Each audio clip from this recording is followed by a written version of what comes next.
이제 함께 하나님 말씀을 보겠습니다. 오늘 말씀은 누가복음 13장 31절에서 35절까지입니다.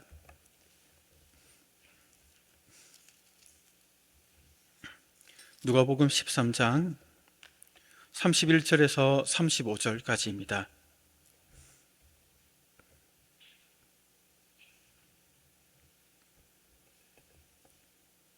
우리 함께 한 목소리로 읽도록 하겠습니다. 곧 그때에 어떤 바리새인들이 나와서 이르되 나가서 여기를 떠나소서 헤롯이 당신을 죽이고자 하나이다. 이르시되 너희는 가서 저 여우에게 이르되 오늘과 내일은 내가 귀신을 쫓아내며 병을 고치다가 제3일에는 완전하여지리라 하라. 그러나 오늘과 내일과 모레는 내가 갈 길을 가야 하리니 선지자가 예루살렘 밖에서는 죽는 법이 없느니라.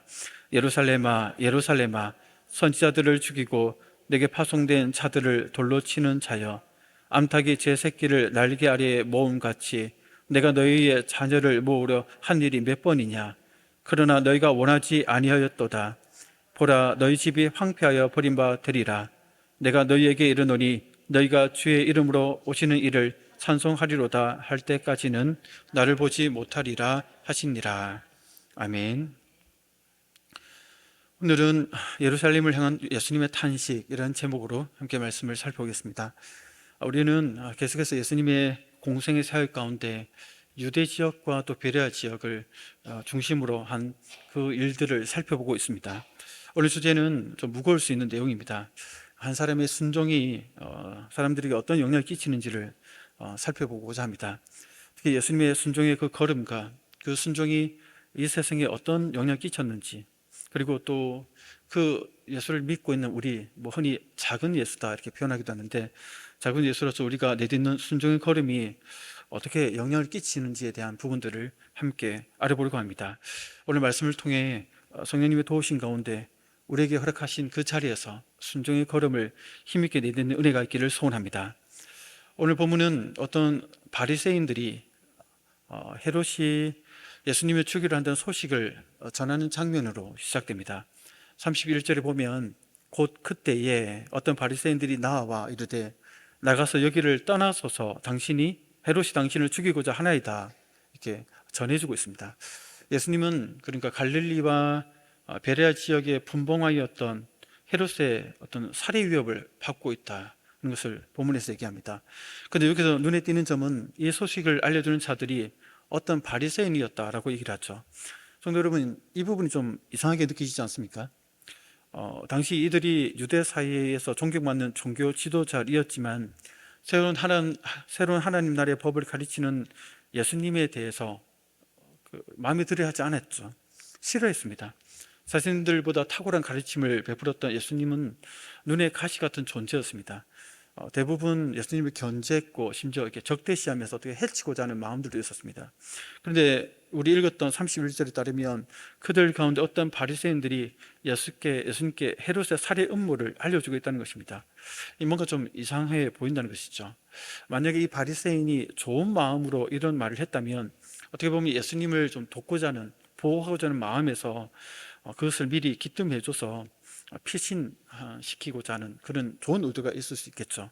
하지만 반대로 좀 악의적인 의도를 가지고 말을 했다면 이 자들은 어떻게 보면 헤롯과 한편이 되어서 예수님을 좀 위협하고 그 지역에서 떠나서 헤롯이 좀 부담을 갖지 않도록 좀 들려는 그런 의도로 말한 것이지 않나 생각됩니다. 32절에 예수님 대답을 보면 이들의 의도가 좀 나쁜 의도에서 얘기를 한 것처럼 좀 비춰집니다. 32절을 같이 한번 읽어보겠습니다. 시작. 이르시되 너희는 가서 저 여우에게 이르되 내가 귀신을 쫓아내며 병을 고치다가 제3일에는 완전하여지리라 하라. 이들에게 저 여우에게 이르되 이렇게 얘기를 하죠. 이 말은 헤롯에게 가서 보고하라는 겁니다. 헤롯과 한편이다 너희들이, 그런 의미가 담겨 있는 것이죠. 또 예수님의 대답을 보면 좀 냉랭한 태도가 좀 엿보이기도 합니다. 이것을 보면 이 자들이 예수님의 편에 있다기보다는 헤롯 편에 서서 헤롯을 위해서 예수님에게 위협을 가하고 있다고 이렇게 보여집니다. 그런데 또 한 가지 궁금한 점이 나오죠. 바리새인들이야 예수님께 좀 적대적인 이유가 분명했지만 갑자기 뜬금없이 헤롯이 예수님을 살해하려 하느냐 하는 겁니다. 왜 그렇죠? 물론 여기에 나오는 헤롯은 예수님이 베들레헴에 탄생하셨을 때 그 사실을 동방박사를 통해 알고는 죽이고를 했던 그 헤롯 대왕은 아닙니다. 그 헤롯 대왕의 아들들이 3명 있었는데 그 중에 한 명이죠. 여기 나오는 헤롯은 헤롯 안티바스 혹은 헤롯 안디바라고 불리는 인물인데, 예수님 당시 갈릴리와 베레아 지역을 다스렸던 분봉왕 왕이었습니다. 헤롯 안티바스는 한때 세례 요한을 죽였던 왕이기도 합니다. 그래서 하나님의 선지자를 죽였다는 그 죄책감에 시달리다가 이적을 행하는 예수님의 그 소식을 듣고는 세례 요한이 부활했다라고 믿을 정도로 좀 두려워하기도 한 그런 자였죠. 예수님의 소문을 듣고 오래전부터 만나고 싶어 하면서도 예수님의 그런 선하신 그런 행적들, 또 명성에 자기 지역에서 베레아에서 그 일을 향하고 계시니까 부담으로 느꼈던 것 같습니다. 거기다 바리새인들의 말에 따르면 나가서 여기를 떠나소서, 이 표현들을 보면 헤롯의 목적이 무엇인지를 좀 알게 돼서 여기를 떠나라고 말하는 겁니다. 그러니까 지금 예수님이 갈릴리를 떠나 유대와 그 베레아를 왔다 갔다 하면서 6개월 정도 머물면서 예루살렘 간다 하시면서 갔다가 왔다 갔다 하면서 유대와 베레아 지역을 이렇게 6개월 정도 순회하시면서 복음 사역을 하셨거든요. 그러니까 헤롯 입장에서는 예수님의 행보가 자기가 다스리는 그 지역 안에서 계속 자기에게는 좀 부담이 된다는 것이죠. 그래서 어떻게든 좀 쫓아내버리고자 하는 그런 의도에서 살해하고자 하는 좀 강한 표현을 하지 않았나, 좀 그런 생각이 듭니다. 그래서 그 헤롯 편에 섰던 바리새인들이 예수님에게 이것을 넌지시 알리면서 떠나가도록 이렇게 요청을 한 것으로 보입니다. 이때 예수님은 어떤 대답을 이렇게 이 얘기를 듣고 나서 들려주시나요? 32절에 우리가 다시 보면, 이르되 너희는 가서 저 여우에게 이르되 오늘과 내일은 내가 귀신을 쫓아내며 병을 고치다가 제3일에는 완전하여지리라 하라, 이렇게 얘기를 하죠. 그러니까 헤롯의 먼저 강교함을 지적하기 위해서 여우다 이렇게 동물에 빗대어서 그의 강교함을 좀 드러냅니다. 그러면서 오늘과 내일 그리고 제3일이라는 표현이 나오는데, 이 표현은 계속될 것이다 라는 어떤 상징성을 띤 당시의 문학적인 표현이라 할 수 있습니다. 그러니까 아무리 헤롯이 방해한다 해도 예수님의 사역은 내가 여기서 할 만큼 할 것이다, 포기하지 않을 것이다 라는 그러한 예수님의 그 의지를 이렇게 표현을 하고 있는 것이죠. 그리고 구체적으로 보면 오늘이라는 이 말은 지금 말씀하시는 현재를 상징하신다 얘기를 하죠. 또 내일은 고난받으시기 위해 예루살렘에 이르기까지의 그 기간을 상징한다 볼 수 있습니다. 그리고 제3일은 예루살렘에서 십자가 죽임을 당하시고 부활하심으로 구속사역을 완성하시는 때를 가리킨다라고 볼 수 있는 것이죠. 그리고 내가 귀신을 쫓아내며 병을 고친다는 말은 하나님 나라가 이 땅에 확장될 때 눈에 띄는 그 표적이 귀신이 나가고 병이 낫는 그런 가시적인 사건을 통해서 하나님 나라가 임하고 있다는 것을 알게 되는 것이죠. 그래서 예수님은 그걸 대표적으로 전형적인 예수님의 사역의 모습을 언급하면서 그 일들을 내가 계속해서 해나갈 것이다 라고 얘기를 하고 있는 겁니다. 이것을 다시 정리해서 보면 예수님이 헤롯에게 알려주라는 것은 이렇습니다. 네가 살해 위협으로 아무리 나를 쫓아보내려 하더라도 나는 하나님 뜻을 이루기 위해서 이곳에서 계속 할 것이고 도망가지 않을 것이고 내가 할 일을 끝까지 하고 나중에 때가 되면 예루살렘 가서 그 일을 이루어낼 것이다, 뭐 이런 이제 의미를 담고 이제 얘기를 하는 겁니다. 그래서 그런 의미에서 33절에서도 말씀을 이어가시죠. 우리 33절을 같이 한번 읽어볼까요? 시작. 그러나 오늘과 내일과 모레는 내가 갈 길을 가야 하리니 선지자가 예루살렘 밖에서는 죽는 법이 없느니라, 이렇게 얘기합니다. 예수님은 자신의 사역의 완성을 위해 반드시 예루살렘에 가야만 한다는 사실을 언급하시죠. 그런 의미에서 선지자가 예루살렘 밖에서는 죽는 법이 없다라고 말씀하시면서 네가 나를 죽이려고 하지만 나 안 죽는다, 내가 그거 알고 있다 라고 얘기를 하시면서 동시에 예루살렘에서 내가 죽을 것이다 라는 것을 예고하시는 것이죠. 실제로 예루살렘에서 죽었던 선지자들이 구약에 보면 참 많습니다. 이는 예루살렘에서 메시아가 당할 죽음을 예고하는 그림자와 같은 그 사건이죠. 예표가 되는 것이죠.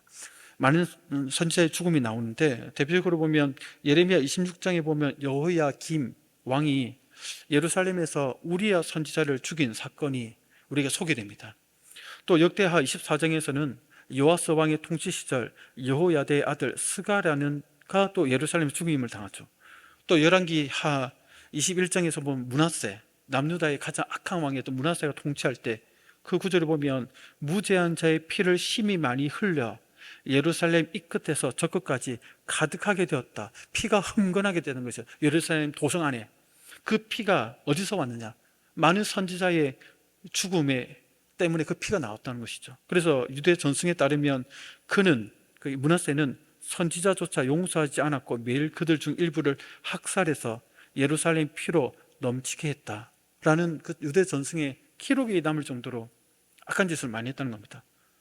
또 우리가 잘 아는 이사야 선지자도 아마 므낫세에 의해서 후대 전승에 따르면 예루살렘에서 죽임 당했다라고 이렇게 전해지고 있습니다.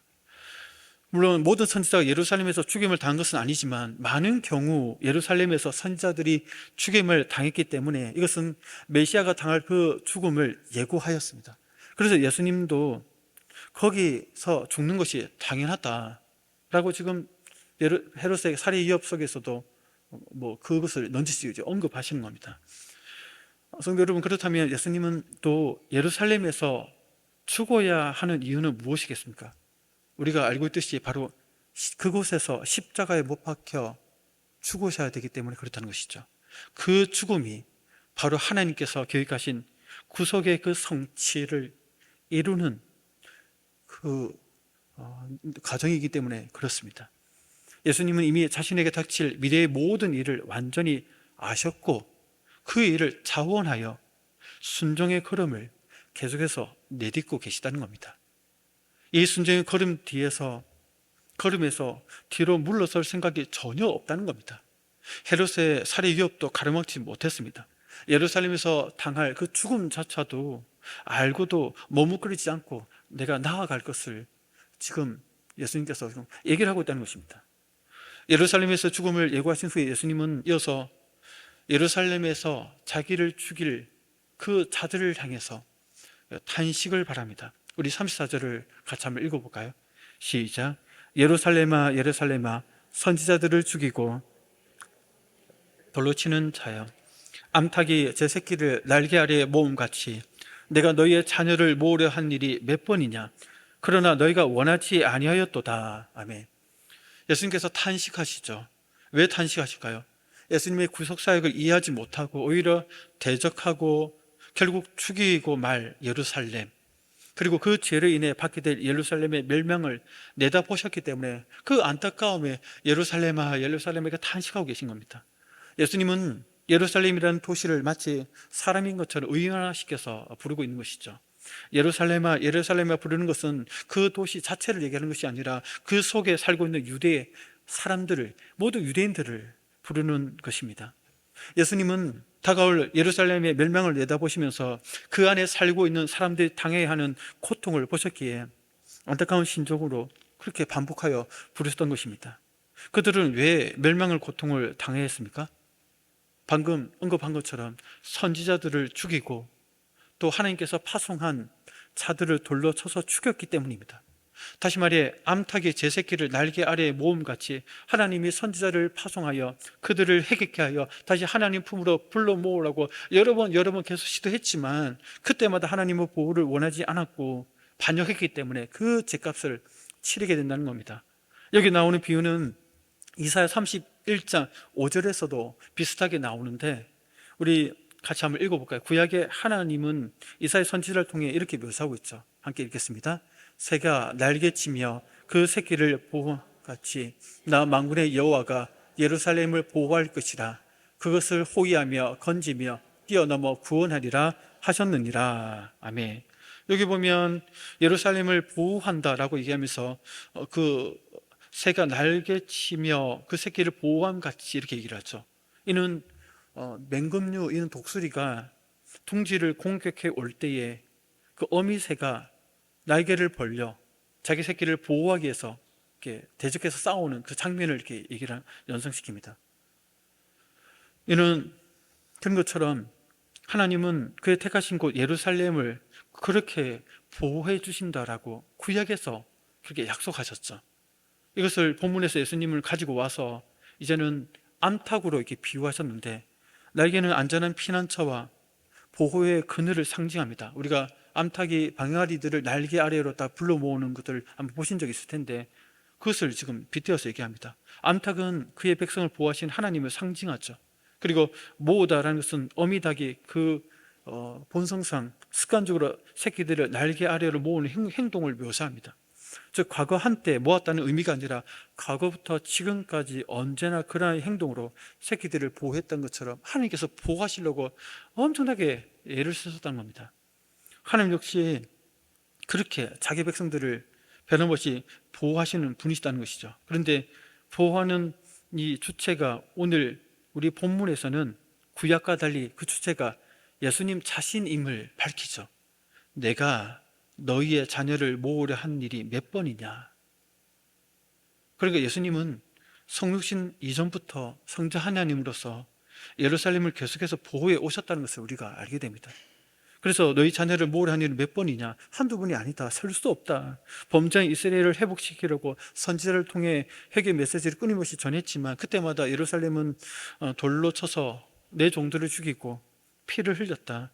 이런 주님의 사랑을 계속해서 거부하고 배척한 이들의 완약함을 보시면서 얼마나 안타까웠겠습니까? 그런데 이제는 그 선지자의 참 선지자가 하나님의 보내심을 받아 예루살렘에 갔는데 그도 죽이려고 드니 그들이 받을 그 죗값이 얼마나 크겠습니까? 그것을 보면서 안타까워 하시는 것이죠. 그런데 예수님은 안타까움에 탄식만 하고 끝내지 않습니다. 그들을 향해서 멸망과 동시에 회복까지 예언과 약속으로 주십니다. 35절에 보면 우리 같이 한번 읽어볼까요? 한번 읽겠습니다. 시작. 보라, 너희 집이 황폐하여 버림바 되리라. 너희가 주의 이름으로 오시는 이를 찬송하리로다 할 때까지는 나를 보지 못하리라 하시니라. 아멘. 여기 먼저 앞에 내용들은 멸망을 이렇게 예언하는데 너희 집이 황폐하여 버림바 되리라 이렇게 얘기를 하죠. 그러니까 여기서 집은 본래 예루살렘 성전을 가리킨다 볼 수 있습니다. 그런데 그 집을 너희 집, 그 너희 성전이다라고 표현하는 것은 성전이 더 이상 하나님의 집이 아니고 유대인들이 자기들의 집처럼 여겼다는 겁니다. 그 말이 뜻은 그들이 하나님을 신뢰하지 않고 성전만 믿었다는 것이죠. 하나님을 향한 사랑과 존경과 순종은 내다버리고 성전만 있으면 우리는 안전하다, 하나님이 지켜주실 것다, 하나님에 대한 신앙은 내다버리고 성전만 마치 부족처럼 우리를 지켜주시는 주는 우상처럼 신주단지처럼 그렇게 모시는 잘못에 빠져들었다는 겁니다. 그래서 그렇게 묘사를 하는 것이죠. 원래 성전의 존재 이유는 그런 것이 아니었죠. 유대인들의 성전 관념이 이렇게 타락했기 때문에 예수님은 성전을 로마 군대가 해파하도록 내버려 두시는 것이죠. 한편 예수님의 예언은 메시아를 죽이게 될 예루살렘 멸망이라는 좀 무서운 내용만 있는 것이 아니라 이후에 회복될 끝까지 약속을 하고 계시죠. 그래서 그리스도의 영광스러운 재림과 더불어 이스라엘 회복을 포함시키고 있습니다. 그런 의미에서 너희가 주의 이름으로 오시는 이를 찬송하리로다 할 때까지는 나를 보지 못하리라 하시니라 이렇게 얘기합니다. 그리스도의 재림의 날에 지금 자신을 배척하는 유대인의 찬송도 있을 것을 말씀하시면서 하나님의 자비로운 구속의 섭리 아래에서 유대인들의 회복을 예언하고 계신 것이죠. 약속을 하고 계신 것입니다. 회복을. 성도 여러분, 여기까지가 본문의 전체적인 내용입니다. 본문의 설명을 들으면서 여러분들은 예수님의 어떤 모습이 좀 가슴에 와닿으십니까? 우리는 예수님의 탄식을 들으면서 죄인들을 향한 주님의 사랑이 얼마나 깊은지를 실감하게 됩니다. 왜냐하면 주님께서는 자신을 장차 십자가에 못 박으려는 예루살렘을 향해서 어떤 증오나 복수심에 불타서 그런 말들을 내뱉는 것이 아니라, 물론 그들의 죄 때문에 받을 심판에 대해서는 선언하시지만 그럼에도 불구하고 결국 미래에 회복하실 것에 대한 약속을 동시에 주고 계시다는 겁니다. 이것을 볼 때 주님의 사랑이 얼마나 깊고 놀라운지를 우리가 보게 됩니다. 이 사랑을 우리가 잘 알고 있는 요한복음 3장 16절에서는 뭐 이런 식으로 또 표현하기도 하죠. 우리가 잘 알고 있는 구절입니다. 한번 읽어보겠습니다. 시작. 하나님이 세상을 이처럼 사랑하사 독생자를 주셨으니 이는 그를 믿는 자마다 멸망하지 않고 영생을 얻게 하려 하심이라. 아멘. 멸망이 아니라 영생을 주고자 하시는 것이 하나님의, 주님의 본 마음이라는 것을 우리에게 얘기를 하고 있습니다.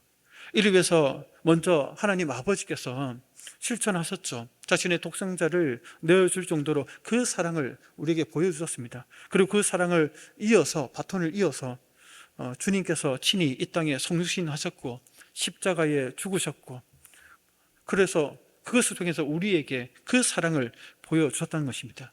이 사랑은 단지 예루살렘을 바라보면서 탄식하고 끝내는 것이 아니라 예수님은 자신의 순종을 통해, 죽음의 순종을 통해 그들을 그 죄의 자리에서 의인의 자리로, 멸망의 자리에서 영생의 자리로, 불순종의 자리에서 순종의 자리로 나아오도록 회복시켜 주시겠다고, 나의 순종에 통해서 그들을 회복시켜 주겠다는 그 약속을 담아서 보여주고 있다는 것입니다. 그래서 예수님은 그러한 내용들을 담아서 그 십자가를 지키기 위해서 예루살렘으로 올라가겠다는 것을 이어지는 본문에서 보면 우리에게 계속해서 보여주고 계시는 것이죠. 성도 여러분, 그렇다면 예수님의 이 순종이 나와 우리에게 어떤 의미인지를 좀 더 말씀을 통해서 생각해 볼 필요가 있습니다. 어떤 결과를 가져왔는지를 생각해 봐야 됩니다. 바울은 로마서에서 예수님의 순종은 나와 우리의 의가 되는 순종이다라고 풀어서 설명을 하고 있죠. 우리는 죄인에게 율법을 순종하여 의롭게 될 수 없는 그런 죄인들이었습니다.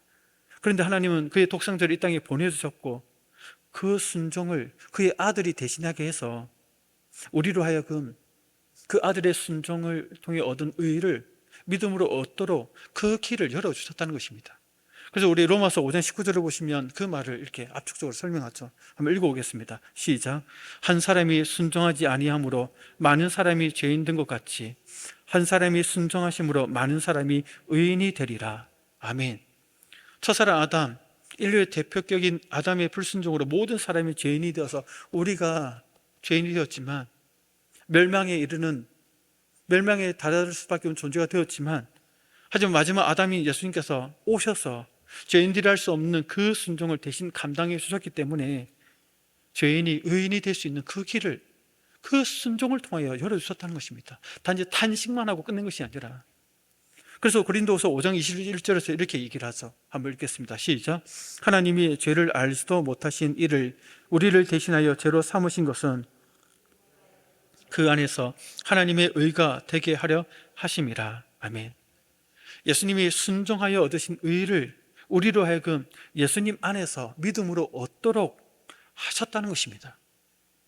이 의는 예수님께서 율법에 순종하시고 십자가에 죽기까지 했기 때문에 얻으신 의입니다. 예수님은 이런 의를 외에도 본래적으로 가지고 계신 의가 있죠. 그 의가 아니라 메시아로서 가져야 되는 그 의를 순종을 통해서, 죽기까지 순종을 통하여 얻으신 의입니다. 그 의를 그리스도를 믿는 우리에게 전가해 주시는 것이죠. 그래서 우리는 예수님의 한 분의 순종을 통해 하나님 앞에서 의롭다라고 이칭이 혹은 이승덕이라는 그것을 받게 될 수 있는 자들이 된 것입니다. 이처럼 한 사람의 순종은 죄인을 의인되게 하는 선한 영향을 일으켰다는 것을 우리가 발견하게 됩니다. 이 원리를 우리가 예수님의 의를 얻은 작은 예수로서 삶 속에서 실천하기를 주님께서 원하신다는 겁니다. 물론 우리가 예수님처럼 누군가에게 구원을 안겨다 주는 의를 이루는 순종을 할 수 있다라는 말은 아닙니다. 그렇게 접근하면 교주가 되겠죠. 그게 아닙니다. 우리도 작은 예수로서 예수님의 그 순종이 죄인들로 하여금 다시 탄식만 하고 혀만 끌끌끌 차고 끝내고 그냥 지나가 버리는 것이 아니라 그들을 회복시키고 멸망의 자리에서 영생의 자리로, 죄인의 자리에서 의인의 자리로 회복시키는 것처럼, 그런 선형 영향력을 끼치는 것처럼 그런 삶의 원리를 가지고 우리도 삶의 자리에서 그 영혼들을 향해서 그렇게 회복의 자리를 이끌 수 있는 우리의 순종을 통해서 그 일을 하기를 원하신다는 겁니다. 예전에 우리 교회에서 장례식장에 이렇게 갔을 때 기다리는 시간이 좀 길어져서 소파에 앉았는데 잡지가 이렇게 꽂혀 있더라고요. 심심해서 잡지를 이렇게 펼쳐서 읽어봤는데 그 중에 이런 내용이 실려 있었습니다. 뭐 이분들이 교회를 다니는 분인지는 모르겠는데, 박말래 할머니 아시죠? 유튜버. 오늘 검색해 보니까 구독자가 116만 명이던데, 뭐 유명하신 할머니죠. 구글 CEO도 만나고 책도 내고, 또 할머니가 유튜브를 통해서 뭐 이런 영향력을 끼치면서 제2의 인생을 살고 있는데, 근데 어떻게 그 평범한 할머니가 인생 반전을 하게 되었는지 그 잡지에서 그분이 쓴 책을 통해서 이렇게 소개하는 내용을 봤습니다. 그 할머니의 손녀 덕분이라고 말합니다.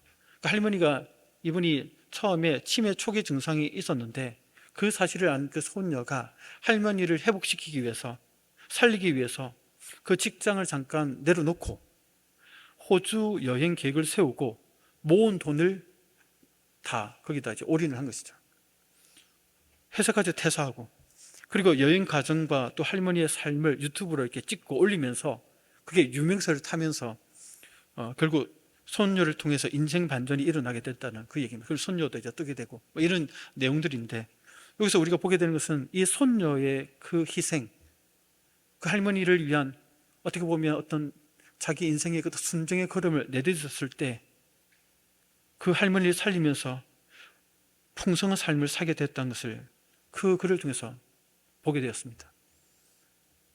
소녀 한 사람의 희생이 평범한 할머니의 인생을 변화시켜 버렸고, 지금 우리가 알고 있는 박말리 할머니가 새롭게 태어났다는 것이죠.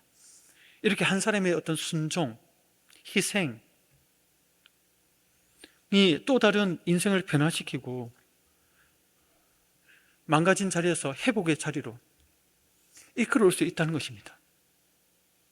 이런 일이 특정한 몇몇 사람에게만 해당될까요? 그렇지 않습니다. 우리 주님께서 몸소 이를 보여주셨고 그 순종과 희생을 통해 우리가 그 구원의 은혜를 누리게 된 것처럼 우리 또한 우리의 삶의 자리에서 그러한 삶을 살기를 원하신다는 것입니다. 물론 이 말씀을 들으면 우리는 이 말씀이 부담으로 와닿을 것입니다. 뭘 또 순종하라는 말인가? 뭘 또 희생하라는 말이지? 뭐 이런 생각들. 왜 나만 순종해야 되나? 왜 이렇게 순종을 교회만 오면 강요를 당해야 되나? 이런 반감이 설 수도 있습니다. 그래서 답답한 생각이 들 수도 있죠.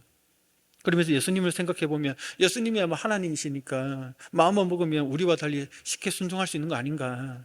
우리는 재성도 있고 세상에 유혹도 많고 가정도 꾸리고 있어서 얼마나 힘들어. 예수님 호련단신에 뭐 유혹받을 것도 없고 그냥 쭉 나가면 되는데 우리가 다르니까 순종 잘하셨지. 그러면서 우리는 못해. 뭐 이렇게 이런 생각들이 듭니다. 인간도 생각해 보면. 근데 정말 예수님이 우리와 다른 출발선상에서 순종의 레이스를 출발했다라고 생각하신다면 정말 그런지 성경 통해서 한번 살펴볼 필요가 있다는 것입니다. 예수님의 순종의 걸음을 내디딜 때 우리처럼 갈등이 일어나지 않았을까요? 쉽게 순종했을까요? 전혀 그렇지 않습니다.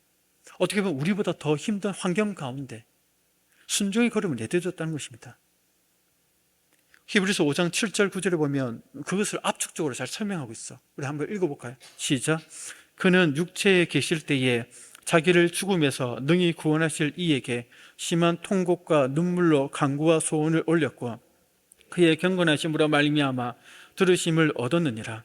그가 아들이시면서도 받으신 고난으로 순정함을 배워서 온전하게 되셨은즉 자기에게 순종하는 모든 자에게 영원한 구원의 근원이 되시고 아멘.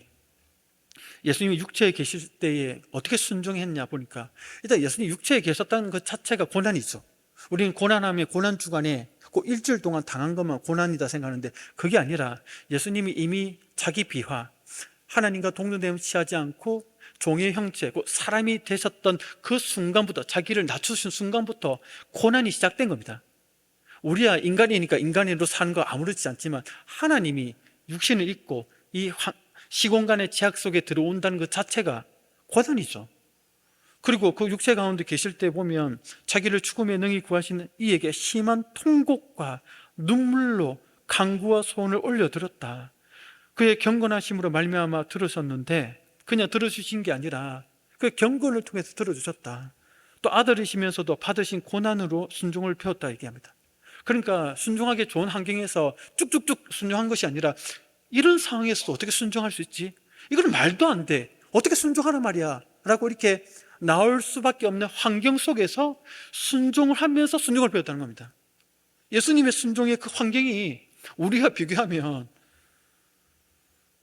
비교가 안 될 정도로 힘들었다는 겁니다.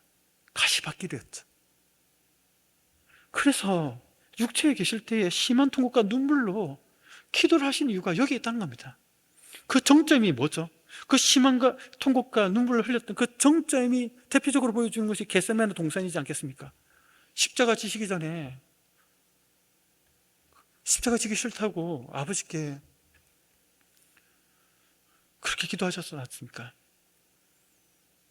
이것을 보면 예수님은 쉽게 그냥 순종하실 수밖에 없던 것이 아니었습니다. 우리처럼, 아니 우리보다 더 강한 강도 속에서, 험난한 그런 환경 속에서 순종을 배워가시면서 그 걸음걸음을 내딛었습니다. 그래서 우리는, 예수님은 우리가 고난 속에서 말씀에 순종할 때 그 순종이 얼마나 어려운지를 아시고 우리를 위로해 줄 수 있는 분이신 것이죠. 그래서 우리가 위로가 되는 것입니다. 성도 여러분, 예수님은 우리가 내딛는 순종의 걸음을 너무나도 귀하게 여기십니다. 내가 가정 안에서 엄마로서, 아빠로서, 또 세상 가운데 내가 직장인으로서, 또 직장인이지만 그리스도인으로서 순종해야 될 그 영역이 있지 않습니까? 또 세상 속에서도 우리가 살고 있는 그 환경 속에서 보면 내가 순종해야 될 하나님께 주어진 그 순종의 영역들이 있는데, 이런 것까지 순종해야 되나? 내가 이런 것도 희생해야 되나?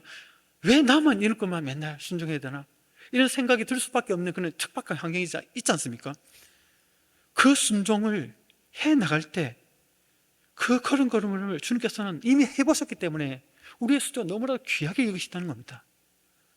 쉽지 않은 상황, 고난과 역경 속에서, 고통 속에서 나아가는 순종을 너무나 소중하게 여기십니다. 성도 여러분, 우리 예수님은 우리의 순종의 가치를 알아주십니다. 내 종아, 너의 수고를 내가 안다. 너의 순종을 내가 알고 있다. 지극히 작은 일에 순종한 종아, 내가 너에게 큰 일을 맡기겠다. 라는 주님의 그 음성을 바라보면서 우리가 삶의 자리에서 순종하고 있는 것이지 않겠습니까? 남들이 다 몰라줘도 우리 주님께서 알아주시면 그걸로 끝나는 것이지 않겠습니까? 그걸로 위로가 되는 것이고, 그것으로 만족이 되는 것이고, 그것으로 끝나는 것입니다. 무엇이 더 필요하겠습니까? 우리 주님께서 수고했다. 나의 종아, 너의 순종이 너무 귀하다. 너의 순종을 통해서 나의 뜻이 이루어졌다. 이루어지고 있다. 그러니 그 순종의 걸음에서 뒤로 물러서지 말고 계속 가서 나가기를 바란다라는 그 주님의 음성이 우리에게 주어지는 음성이지 않겠습니까? 성도 여러분, 십자가에 죽으신 예수님의 그 은혜와 사랑을 기억하면서 먼저 우리에게 본을 보여주신 그 순종의 걸음을 바라보면서 성령의 도우심을 힘입어 우리에게 허락하신 그 환경 속에서 순종의 걸음을 내딛기를 소원합니다. 주님께서는 그 순종의 걸음을 소중하게 여기시고 귀하게 여겨 주실 것입니다. 그리고 반드시 우리를 칭찬해 주실 것입니다. 그 은혜를 바라보며 오늘도 계속해서 나아가는 은혜가 있기를 소원합니다.